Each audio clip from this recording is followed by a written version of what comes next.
My name is Ralph. I'm working here for 1.5 years, a little bit more. We started end of September 2008.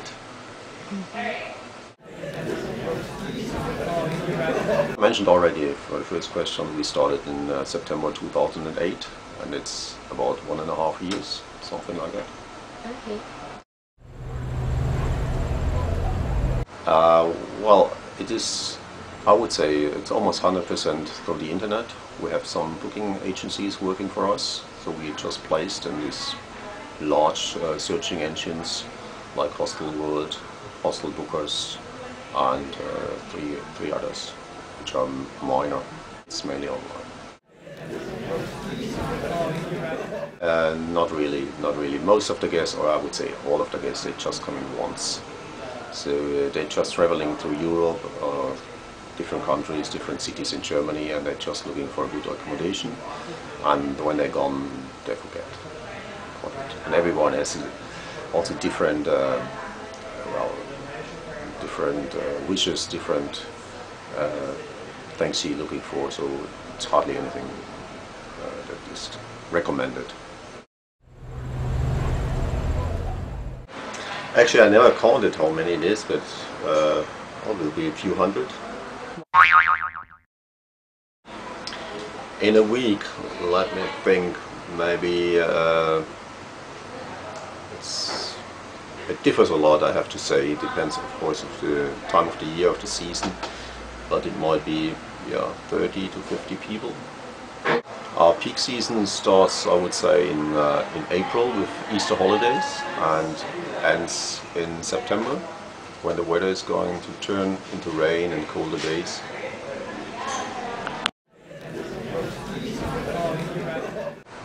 Well, we mainly have young people staying with us. Most of them, they are, I would say, 18 to 25. At least less than 30 years old. Most of them, they are students, they're just traveling. A lot of people from overseas who do Europe in a couple of months or a couple of weeks, and they do just one stop over in Berlin. Most of the time, I would say the average stay is 2 to 3 days.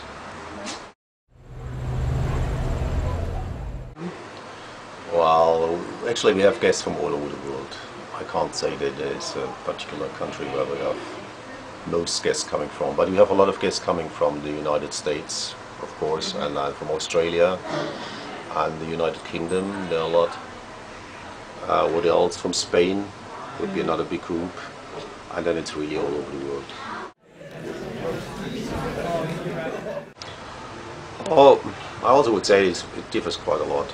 But most of them, they're just looking for a good place where they can rest a little bit after a lot of sightseeing and partying as well. Berlin is known for its clubs, so there are a lot of people, they only come for partying, or they come to do some sightseeing and party and nightlife, and then they appreciate to have a place where they really can relax, enjoy. And also our kitchen, a lot of people love to have the kitchen, the open kitchen, and to cook there, or at least have some drinks in the refrigerators.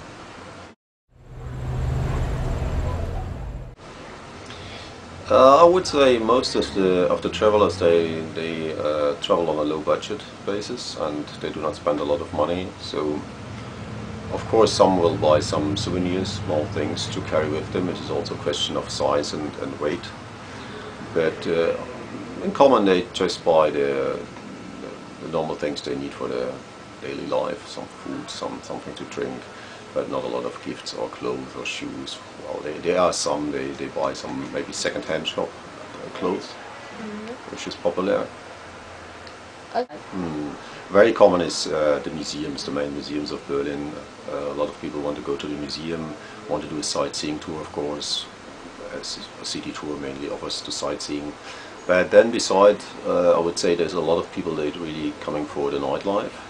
They are looking for these many clubs we have, and then a few people ask for shops where they can buy some things, or just do some window shopping, I don't know.